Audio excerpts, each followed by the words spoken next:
Promesse biblique du jour. Une citation de Martin Luther King. J'ai décidé d'opter pour l'amour. La haine est un fardeau trop lourd à porter. Beaucoup de chrétiens croient qu'ils ne sont pas de bons chrétiens s'il leur arrive de douter. Cela vient d'une mauvaise compréhension de la nature du doute. Os Guinness dit que le doute est un état d'esprit qui s'oppositionne entre la foi et l'incrédulité. Ce n'est ni exclusivement la foi ni l'incrédulité seule, c'est partiellement l'un et l'autre pris ensemble. Cette définition va à l'encontre de l'idée selon laquelle celui qui doute trahit sa foi et s'abandonne à l'incrédulité. Aucune méprise ne cause plus de dégâts parmi les chrétiens. Nous comprendrons peut-être mieux le doute si nous faisons une analogie avec la peur. Beaucoup de personnes pensent que la peur est l'opposé du courage, mais il n'en est rien. C'est la lâcheté qui est à l'opposé du courage. La peur est à mi-chemin entre les deux. Il n'est pas mauvais d'être effrayé dans certaines situations. La vraie question est de savoir si cette crainte nous pousse au courage ou à la lâcheté. Il en est de même pour le doute qui se trouve en suspens entre la foi et l'incrédulité sans qu'un choix soit fait entre les deux. La présence du doute n'est pas un problème. La question cruciale est de se demander ce que nous en faisons lorsqu'il surgit. Un jour, un homme vint à Jésus en reconnaissant ses luttes face au doute. Vous pouvez lire cette histoire dans Marc chapitre 9,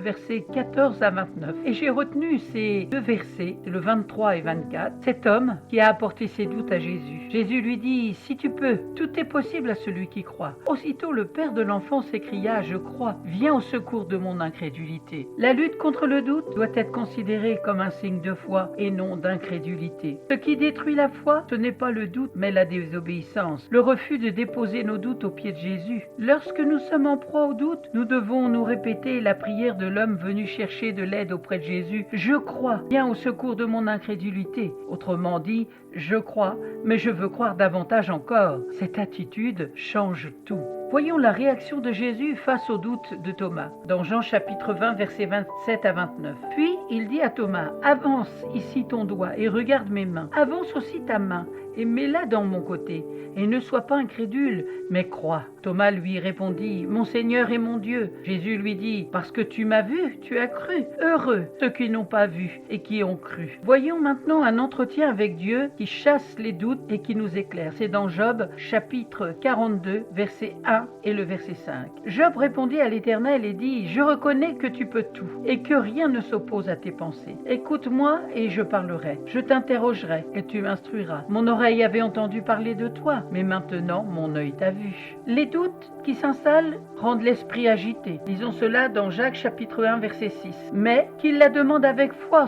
sans douter, car celui qui doute est semblable au flot de la mer, agité par le vent et poussé de côté sur l'autre. Lire la parole de Dieu reste le meilleur remède contre les doutes. Romains chapitre 10 verset 17. Ainsi la foi vient de ce qu'on entend et ce qu'on entend vient de la parole de Christ. Les doutes sapent votre foi. Jésus leur répondit, je vous le dis en vérité, si vous aviez de la foi et que vous ne doutiez point, non seulement vous feriez ce qui a été fait à ce figuier, mais quand vous diriez à cette montagne, ôte-toi de là et jette-toi dans la mer, cela se ferait. Les doutes disparaissent quand vous voyez et que vous avez conviction de ce verset dans Hébreux chapitre 13 verset 6, que Jésus est le même hier, aujourd'hui et éternellement. Amen. Merci d'avoir pris du temps pour écouter Promesse biblique du jour sur le doute. J'espère que vous avez été encouragés, fortifiés et éclairés par la parole de Dieu. Si vous ne la possédez pas, n'hésitez pas à me contacter, je vous enverrai une Bible.